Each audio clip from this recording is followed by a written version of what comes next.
Olá, meus irmãos, graça e paz. Espero que vocês estejam bem. Bem-vindos de volta ao nosso canal. Abrindo a Bíblia, me lembrei de você. Quero te agradecer, você que já se inscreveu no nosso canal, você que assistiu, você que curtiu, você que compartilhou. Que Deus também te abençoe ricamente.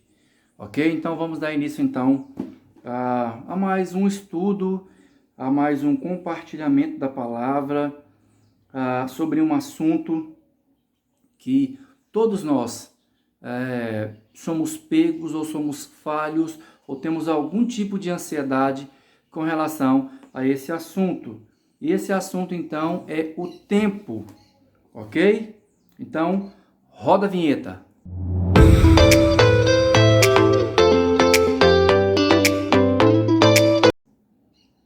Ok, vamos então aí fazer o texto de abertura e o texto do início do nosso estudo da nossa palavra de hoje, Eclesiastes capítulo 3, do verso 1 ao verso 10. É um texto bem conhecido dos irmãos e você que não conhece, preste atenção, eu vou deixar sempre aqui a descrição dos versículos e alguns pontos que eu acho importante para mim e para você, ok? Diz aí o texto bíblico de Eclesiastes capítulo 3, do verso 1 ao verso 10. Tudo tem o seu tempo determinado e há tempo para todo propósito debaixo do céu. Há tempo de nascer e tempo de morrer, tempo de plantar e tempo de arrancar o que se plantou, tempo de matar e tempo de curar, tempo de derribar e tempo de edificar, tempo de chorar, tempo de rir, tempo de prantear e tempo de saltar de alegria, tempo de espalhar pedras e tempo de ajuntar pedras, tempo de abraçar e tempo de afastar-se de abraçar, tempo de buscar e tempo de perder, tempo de guardar e tempo de deitar fora, tempo de rasgar e tempo de coser, tempo de estar calado e tempo de falar, tempo de amar e tempo de aborrecer-se, e tempo de guerra e tempo de paz. Amém? Que Deus, então, nos ajude a entendermos melhor essa questão do tempo.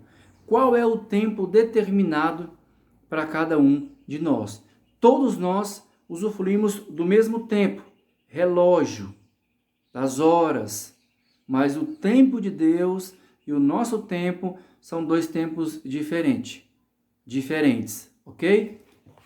E já pensando nessa questão do tempo, eu quero chamar a sua atenção a você que está se preparando para fazer algo. Você que aguarda ansiosamente por se preparar para um concurso público. Você que aguarda ansiosamente ou já aguardou para fazer a prova do Enem, para fazer um concurso, para prestar algum tipo de serviço ou para receber alguma coisa. O ideal é que eu e você tenhamos convicção e a certeza daquilo que nós queremos. Quantas vezes você já ouviu por aí? Calma, você esperou 9 meses para nascer, espere mais um pouco, tenha paciência. Então todos nós já ouvimos algo com relação ao tempo, mas que tempo é este determinado para cada um, para cada pessoa? E já pensando nesse assunto da organização do tempo, algumas coisas importantes nós devemos aprender ou trazer à memória quando nós estamos esperando alguma coisa. Primeiro, enquanto você está aguardando o tempo adequado, por exemplo, você que está se preparando para ir ao seminário, você que está preparando então para fazer um curso teológico por módulo, você então que está aguardando ser reconhecido como diácono na sua igreja, você que aguarda então ser chamado, ungido, presbítero na sua igreja, está se preparando para assumir o ministério pastoral, está se preparando para assumir algum cargo eclesiástico, está esperando para assumir a equipe de louvor. O que é preciso então para que você alcance isso com qualidade? Primeira coisa importante: estude, se aprofunde, você vá com profundidade naquilo que você quer fazer. Outra coisa importante é ore, oração. Primeira, estude, entenda sobre aquele assunto, sobre aquele cargo, sobre aquela função, sobre aquilo que Deus vai colocar nas suas mãos. Segundo, ore, ou você pode inverter. Primeiro você ore, mas vamos seguir aqui a linha de raciocínio. Então, prepare, estude, mas enquanto isso, ore. Busque a direção de Deus. Você que não tem o hábito de orar, comece então a colocar a oração na sua vida. Não só a oração quando você vai comer alguma coisa, não só aquela oração quando você se junta com alguém, ou quando você escuta alguém fazer uma oração. Não, essa oração é o diálogo, o relacionamento seu com o Senhor. Aprenda então a ter esse prazer, essa responsabilidade. Estude, se prepare, ore, se dedique. Outra coisa importante também que você pode fazer: aproveite as oportunidades para você conhecer tudo que você precisa conhecer. Se capacite, se prepare. Já parou para pensar? Você deseja então ser um bom advogado. Então, pastor, o que é preciso para ser um bom advogado? Primeira coisa importante: estudar. Fazer uma faculdade de direito. Segunda coisa importante: fazer a prova da OAB. Você precisa de credencial para você advogar a causa de alguém ou na empresa de alguém. Você então que deseja assumir o ministério pastoral, o que você precisa fazer? Um seminário, preparação. Você precisa ser capacitado para entender aquela função que você vai fazer, que você vai realizar. É algo muito difícil para mim e para você quando se trata então do tempo adequado para as coisas acontecerem. Nós acabamos de ler Eclesiastes capítulo 3, do 1 ao 10, que diz que tem um tempo determinado para todo o propósito debaixo dos céus. Então eu quero convidar você que anda aí ansioso, inquieto, tentando pular etapas, tentando fazer coisas que não precisa naquele momento. Entende o que eu estou querendo dizer? Às vezes você quer pular uma etapa, mas se você pular uma etapa, você vai correr um sério risco de se dar mal um pouco mais à frente. Lembra daquela questão que a Bíblia fala, que as pessoas nos alertam? Quando você chegar em um determinado lugar, nunca vá lá para aqueles assentos lá da frente. Por que você não pode fazer isso?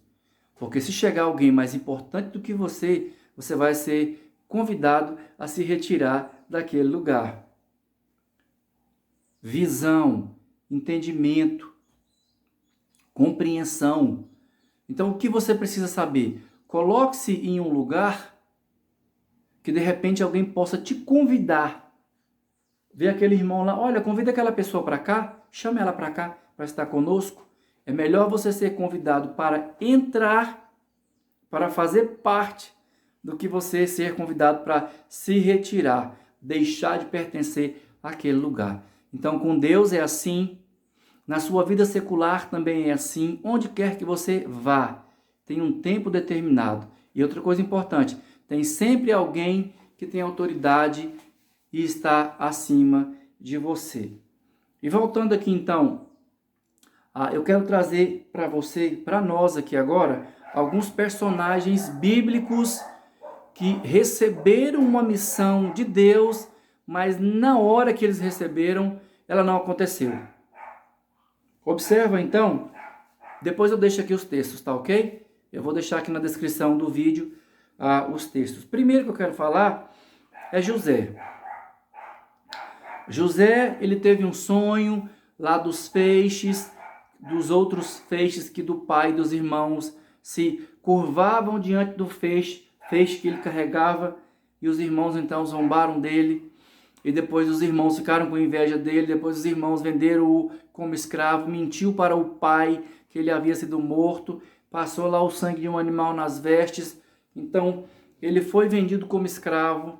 Quando chegou lá, ele foi escravo, depois ele foi acusado pela mulher do faraó de tentar abusar dela, depois ele voltou para a cadeia, enfim, ele sofreu a beça.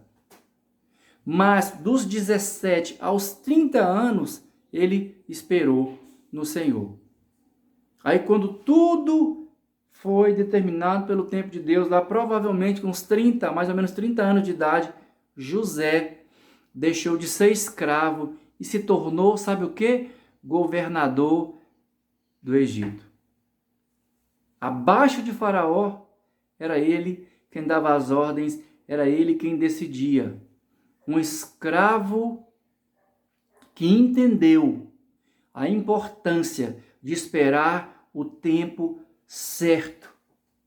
Você que é pescador, você que gosta de pescar, você vai entender. O pescador, ele não pode fazer muito barulho, ele tem que saber usar a isca adequada, o local certo, o tipo de movimento que ele faz. Essa então é uma ilustração para aquilo que José esperou. Esperou pacientemente, mas ele não esperou deitado, sentado. O esperar de José foi um esperar ativo, constante. Ele foi levado à prisão. Anteriormente, como escravo, ele fez o melhor serviço que tinha. Se tornou responsável para cuidar da casa do faraó. Foi levado à prisão. Quando chegou na prisão, ele trabalhou tão bem que o carcereiro levantou ele como auxiliar para ajudar a cuidar dos outros presos. Imagina você. Ele poderia muito bem ficar como os outros presos, sem fazer nada. Mas José então entendeu que era para glorificar o nome do Senhor. Trabalhou arduamente enquanto ele esperava na prisão. E Deus então, na hora certa, no momento certo, colocou José diante de Faraó, porque Faraó teve uma questão de um sonho que ninguém conseguia revelar. Eu quero dizer para você, existe algo que só você sabe fazer, que só você pode fazer, ninguém mais pode fazer. E Deus vai te chamar para isso, no momento certo, na hora certa. José foi introduzido à presença de Faraó. José então trouxe a revelação do sonho daquele homem e ele se torna então governador do Egito. Aí depois vem aquela fome em toda a região e ele manda trazer a sua família, aqueles irmãos que venderam como escravo. E José então perdoa os seus irmãos, abraça os seus irmãos e agora aquele que era escravo se tornou governador. Olha que maravilha! Quando você espera o tempo certo e o tempo certo, além de estar no tempo certo, na pessoa certa. Está esperando? Mas espere ativamente, trabalhe, estude, ore, busque, se capacite, se prepare. Porque já pensou? Se alguém te chamar e você não for capacitado, você então não vai servir.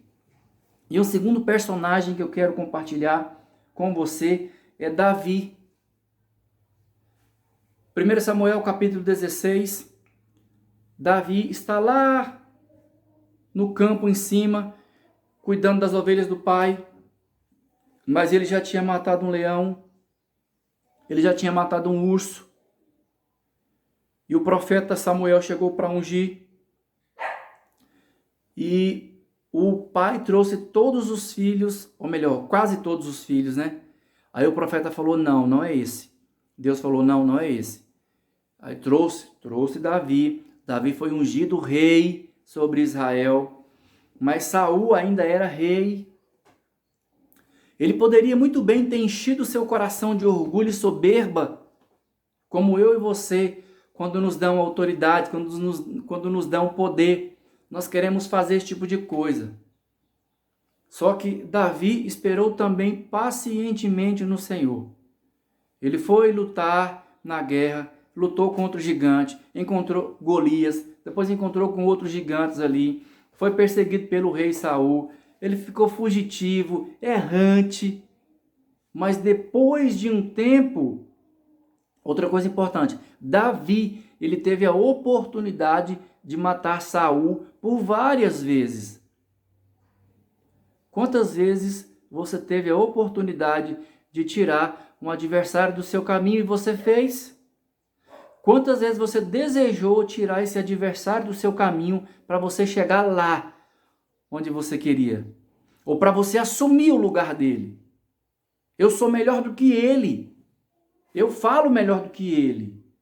A minha família é melhor do que a dele. Entende essas questões? A famosa carteirada, eu sou melhor do que ele. Então Davi não se achava em momento algum melhor do que Saul, apesar de que Deus já tinha rejeitado Saul. Ok? Então Davi esperou o momento certo. Aí o povo reconheceu Davi como rei. O povo clamou a Davi para ser o rei. E Davi então, de fugitivo, de pastorzinho de rebanho, o último a ser lembrado, se tornou rei sobre Israel, porque ele soube esperar o tempo certo. E ele não usurpou algo que não era dele. Esperou no Senhor, continuou trabalhando, fazendo o que deveria ser feito, tocando até a harpa para o Saul, e Deus então levantou ele no momento certo. Eu quero dizer para você, no momento certo, Deus vai te colocar lá, mas é preciso que você seja fiel, creia, espere, mas é um esperar ativo. Trabalhe, estude, dedique, ore, que Deus vai colocar você lá. Não importa se você é cristão, protestante, se você não é, se você está mais ou menos na fé, creia. Fala, Deus, eu quero fazer um compromisso com o Senhor. Eu quero alcançar. Mas quando eu alcançar, não deixe que o meu coração seja soberbo. Não deixe que eu maltrate as pessoas. Não deixe que eu seja um usurpador. Não deixe que eu atrapalhe ninguém a alcançar aquilo que as pessoas desejam. Ok? E um outro personagem é Moisés.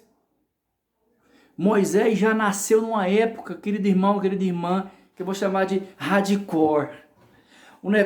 Moisés já nasceu num negócio que era tenso. Já nasceu no meio da trama.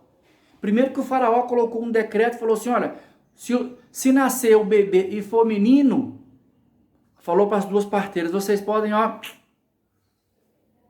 olha a ameaça, o cara já chegou sendo ameaçado de morte, nem tinha nascido ainda. É brincadeira, rapaz, um negócio desse. Não, é verdade. E quantas vezes então você, antes de chegar naquele ponto, o negócio já deu ruim. A coisa ficou difícil, que parecia que era impossível. Mas eu quero dizer para você, é possível. Porque alguém te capacitou, te preparou, te ungiu, te chamou para isso. E você vai conseguir. Então Moisés nasceu naquela dificuldade toda. Depois ele foi levado para a casa da filha do Potifar, foi educado lá. Depois ele retornou então. Primeiro ele ficou na casa do povo, da mãe dele. Aprendeu sobre a lei, sobre o povo judeu. Depois ele retornou para a filha de Potifar e foi criado lá. Ele estava passeando um dia lá, resolveu fazer algo que não era da vontade de Deus. Na linguagem aqui popular, ele pegou a faca e deu uma facada lá no egípcio, matou o egípcio e enterrou o camarada na areia. Homicídio e ocultação de cadáver. Que problema que ele arrumou. Aí os outros viram ele fazendo isso. Aí de repente ele está lá passeando um dia, tem dois irmãos brigando, dois filhos de Israel brigando. Aí Moisés vai separar a briga, e ele fala, o que você está pensando que você é, rapaz? Quem te constituiu juiz sobre nós aqui? Você não manda de nada aqui não. Quando você quer ajudar, mas de maneira errada, você vai cometer besteira, vai fazer aquilo que não deve fazer. 2 erros que Moisés cometeu. Matou o egípcio tentando ajudar e foi corrigir os irmãos. Irmãos que eu digo da mesma nacionalidade. Eles eram hebreus. Aí eles brigaram com Moisés e falou em alta voz que Moisés tinha matado o camarada lá, o egípcio. Moisés, fugiu, sumiu para a terra de Midian. foi escorraçado. E lá então, e passou-se um tempo, ele encontrou lá algumas filhas do Jetro, se casou com uma delas e foi pastor. 40 anos, querido irmão. 40 anos Moisés passou no deserto, aprendendo então algumas lições importantes. E aqui eu vou finalizar então com esse personagem, com Moisés. Moisés, ele aprendeu a duras penas. Moisés, diz a Bíblia que não tinha nenhum homem mais manso do que ele sobre a terra. Moisés foi chamado às duras penas. Nasceu numa terra hostil, no meio de um povo escravo. Depois ele foi fugido, achando que tudo tinha acabado. E eu quero dizer para você, não acabou ainda, é só o começo. Você vai vencer, você vai conseguir. Porque Deus tem chamado para você, Deus tem propósito para você. Quer seja profissional, quer seja na sua vida espiritual, quer seja na sua vida familiar. Você busca, então se prepare, se capacite, ore, para quando chegar a sua vez, você estar apto a assumir aquilo que Deus tem para você. Então Moisés, depois de muito tempo, ele aprendeu a andar com Deus. Ele já conhecia o Senhor. Deus fala com ele na sarça e ele começa então a caminhar, a conduzir o povo. Vai lá no Egito, tira o povo de lá, das garras de Faraó. Deus usa ele para abrir o Mar Vermelho. Deus usa ele para alimentar o povo, para cuidar do povo. E lá na frente, Moisés então agora é reconhecido como o legislador de Israel. Um homem responsável. Um ninguém. Um pastor de ovelhas em uma terra rochosa, difícil de andar. Pouca água, muito sol, muita pedra pelo caminho. Eu quero dizer para você, às vezes é necessário que andemos por terrenos assim, arenosos, com muitas pedras que machucam os pés, que nos obrigam a sentar, o sol escaldante, de tal forma que nós queremos pular as etapas. Então eu quero dizer para você, não pule as etapas de Deus, e Deus vai te abençoar. Então aprenda um pouco com José, aprenda um pouco com Davi, aprenda um pouco com Moisés, e lembre-se, Eclesiastes capítulo 3, do verso 1 ao verso 10, diz para você, aprenda, não se esqueça, tudo tem o seu tempo determinado, ok? Então, querido irmão, querida irmã, essa foi a palavra de hoje, essa foi a meditação, esse foi o estudo, essa palavra de motivação para te incentivar a ficar firme aí onde você está. E espera no Senhor, amém? Receba aí então um grande abraço do seu amigo e pastor Ronaldo Rodrigues. Quero reforçar, se inscreva no canal, ative as notificações, mande essas palavras para os seus amigos, para os seus vizinhos, no seu grupo de WhatsApp. O meu desejo é que você seja alcançado pelo Evangelho e seja um instrumento para alcançar mais pessoas. Eu não tenho intuito de me ensorbebecer com este canal. Eu quero abençoar a sua vida, tá bom? Sua vida, sua casa, sua família, em nome de Jesus Cristo, tá bom? Muito obrigado por tudo e que Deus assim nos abençoe e fique firme. A sua hora está chegando e aquilo que é seu, Deus vai colocar nas suas mãos. Que Deus te abençoe, querido irmão, meu amigo, você que me ouve agora. Até a próxima. Lembre-se, toda terça e toda sexta eu estou colocando novos vídeos no canal. Então, aproveite esses momentos, tá bom? Que Deus te abençoe, muito obrigado. Até a próxima.